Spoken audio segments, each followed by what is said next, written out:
to drive our national transformation and our unity. I gave the nation my undertaking to reflect at length on these issues that have been brought into sharp focus by the people of Kenya.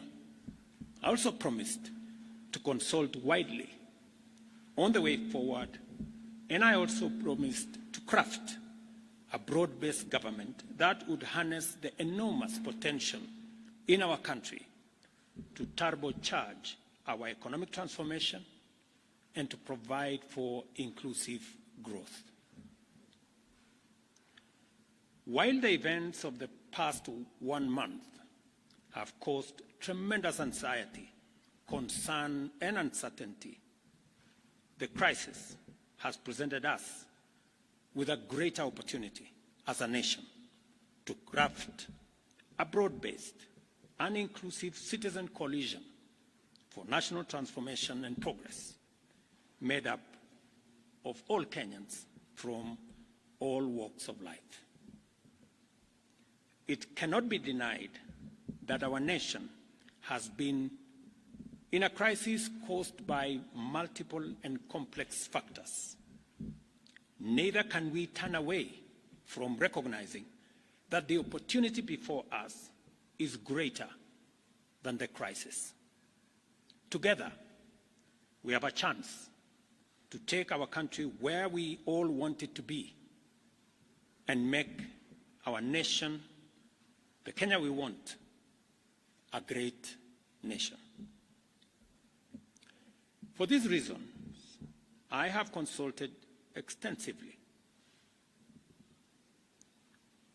on, one, the need to enhance, broaden, and deepen the national economic turnaround plan set out in the bottom-up economic transformation agenda to incorporate a wider range of ideas, programs, and interventions that will facilitate job creation, robust debt management, enhanced transparency and accountability in the use of public resources, and enhance domestic resource mobilization and optimize public expenditure in a manner that gives all of us a chance to live within our means. Consequently, I have started the process of forming a new broad-based cabinet to assist in driving the urgently needed and irreversible transformation of our country. I nominate the following first batch of 11 individuals for consideration and approval by the National Assembly for appointment as Cabinet Secretaries and Attorney General. Ministry of Interior and National Administration, Professor Kithure Kindiki. Ministry of Health, Dr. Deborah Mulongo Baraza.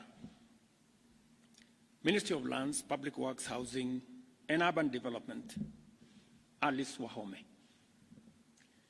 Ministry of Education, Julius Migosi Ogamba. Ministry of Defense, Aden Bare Duale. Ministry of Agriculture and Livestock Development, Dr. Andrew Mwihia Karanja. Ministry of Environment, Climate Change and Forestry, Roslinda Soipan Tuya. Ministry of Water, Sanitation and Irrigation, Eric Muridhi Muga. Ministry of Roads and Transport, Davis Chircher. Ministry of Information, Communication and Digital Economy, Dr. Margaret Nyambura Ndungu. Attorney General, Rebecca Miano. I am continuing to undertake consultations across the political divide on the balance of cabinet that I will appoint shortly. The consultations are at an advanced stage, and internal processes in various sectors are underway to facilitate my appointment of the balance of this cabinet. Additionally, I will be issuing next week a clear roadmap on the assignment that the new cabinet is going to have, with clear timelines and deliverables for us to harness the tremendous potential that exists in our nation and drive our country to greatness. Thank you very much, and God bless you.